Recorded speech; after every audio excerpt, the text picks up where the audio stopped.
Assalamualaikum warahmatallahi wabarakatuh. Perkenalkan, nama saya Muhammad Royan Fathu Rizky Asmar dari Universitas Muhammadiyah Mataram, Fakultas Teknik, jurusan Teknik Sipil, dengan NIM 2020 D1 B088 kelas 4C. Pada kesempatan kali ini saya akan menjelaskan mengenai penyelesaian contoh soal. Yang pertama water balance dan yang kedua kapasitas tampang sungai. Yang pertama water balance, di mana water balance ini memiliki persamaan PA sama dengan Q1 ditambah QG ditambah H dikurangi Q0 ditambah E0 ditambah IR. Keterangan PA sama dengan perubahan air cadangan, KI sama dengan debit air masukan, QG sama dengan debit air tanah, H curah hujan yang langsung jatuh di dalam waduk, Q0 debit air keluaran, E0 sama dengan evaporasi dari permukaan danau atau waduk, IR sama dengan rembesan. Dengan kata lain, PA adalah jumlah air yang masuk dikurangi dengan jumlah air yang keluar. Contoh soal, hitunglah volume total dan debit luaran dari suatu waduk yang luasannya 10 meter kubik apabila selama 30 hari tinggi muka air waduk turun sebesar 100 cm dan rata-rata debit masuk sebesar 25 meter kubik per detik selama periode itu tidak terjadi hujan, aliran air tanah dan infiltrasi dianggap 0. Penyelesaiannya adalah debit masuk sebesar 25 meter kubik per detik sama dengan kita ubah meter kubik per detik menjadi meter kubik per hari dengan cara 25 dikali 24 jam dikali 60 menit dan dikali 60 detik. Jadi volume total dari debit masuk selama 30 hari adalah 25 meter kubik per detik dikali 24 dikali 60 dikali 60 detik per hari dikali 30 hari sama dengan 64,8 dikali 10 pangkat 6 meter kubik. Dari persamaan sebelumnya didapat nilai Q, G, H, dan I selama 30 hari adalah 0 sehingga PA sama dengan Q1 dikurangi Q0 ditambah E0, maka PA ditambah E0 sama dengan I dikurangi Q0. Jadi perubahan air waduk sebesar 10 cm 100 cm sama dengan PT sama dengan PA ditambah E0. Volume perubahan total untuk luas 10 km persegi sama dengan PT sama dengan 100 dikali 10 pangkat minus 2 meter dikali 10 kali 10 pangkat 6 meter kubik. Karena waduk mengalami penurunan, maka nilai PT adalah negatif, sehingga minus PT sama dengan QI dikurangi Q0 atau Q1 dikurangi Q0 dikurangi PT atau Q0 sama dengan QI ditambah PT, sehingga volume air total keluar waduk adalah Q0 sama dengan 64,8 dikali 10 pangkat 6 meter persegi meter kubik ditambah 10 kali 10 pangkat 6 meter kubik sama dengan 74,8 juta meter kubik per 30 hari. Jadi debit rata-rata keluar waduk selama 30 hari adalah Q0 sama dengan 74,8 juta meter kubik dibagi 30 hari dikali 24 dikali 60 dikali 60 detik per hari sama dengan 28,85 meter kubik per detik. Jadi kesimpulannya adalah debit masuk QI sama dengan 25 meter per kubik per detik lebih rendah dari debit keluar Q0 sama dengan 28,85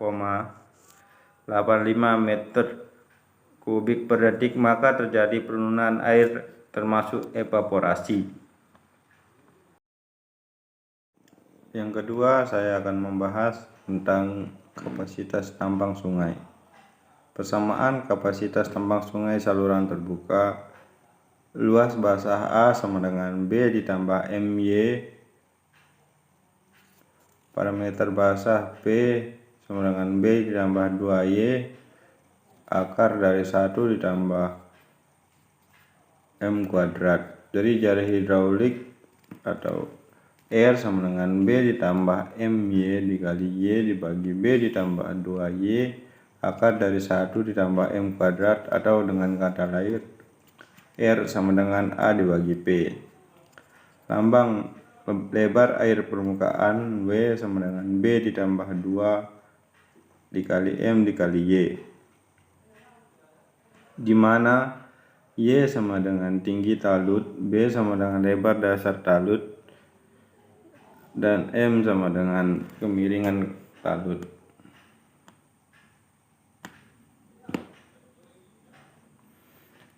Dalam contoh soal ini diketahui sebuah saluran dengan lebar dasar saluran W bottom sama dengan 10 meter, lebar atas W top sama dengan 20 meter, tinggi atau H sama dengan 3 meter, slope atau S sama dengan 0,003, kekasaran Manning pada saluran sama dengan 0,025. Jadi dalam kasus ini terdapat dua cara penyelesaian soal. Yang pertama pendekatan secara langsung, yang kedua pendekatan secara segmentik. Sesuai dengan namanya, pendekatan secara langsung menghitung saluran secara langsung tanpa dengan membagi per segmen-segmen. Sedangkan saluran pendekatan secara segmented, saluran tersebut dibagi atas beberapa segmen atau bias untuk mempermudah perhitungan. Yang pertama, saya akan menjelaskan tentang pendekatan secara langsung. Seperti yang terlihat pada slide, tampang saluran pada arah sumbu X 0, 5, 15, 20 dan pada arah sumbu Y 3, 0, 0, 3, sehingga penampang saluran terlihat seperti yang ditunjukkan oleh grafik. Hasil perhitungan kapasitas penampang sungai ditunjukkan pada tabel berikut, di mana H adalah kedalaman saluran, di mana tadi diketahui kedalaman salurannya 3 meter, namun saya di sini hanya menjabarkan sampai kedalaman 1 meter.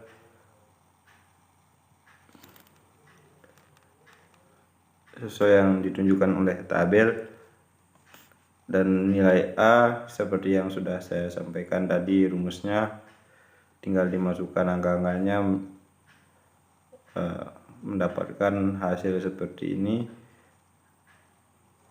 Dapat menggunakan Excel, lebih cepat pengerjaannya.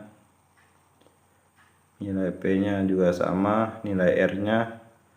Nah, sedangkan nilai K-nya terdapat pada rumus di samping, 1 dibagi N A dikali R pangkat 2/3.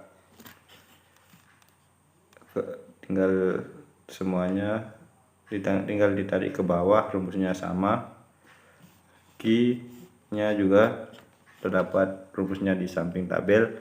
Q sama dengan K dikali S F pangkat 1/2.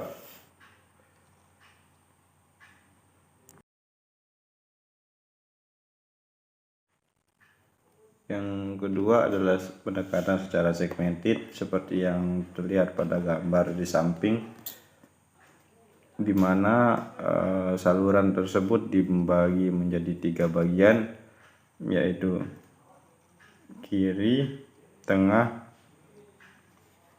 dan kanan yang membentuk segitiga dan persegi 4.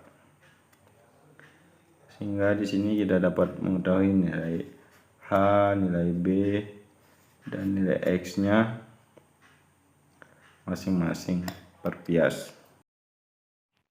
Selanjutnya sama seperti hasil dari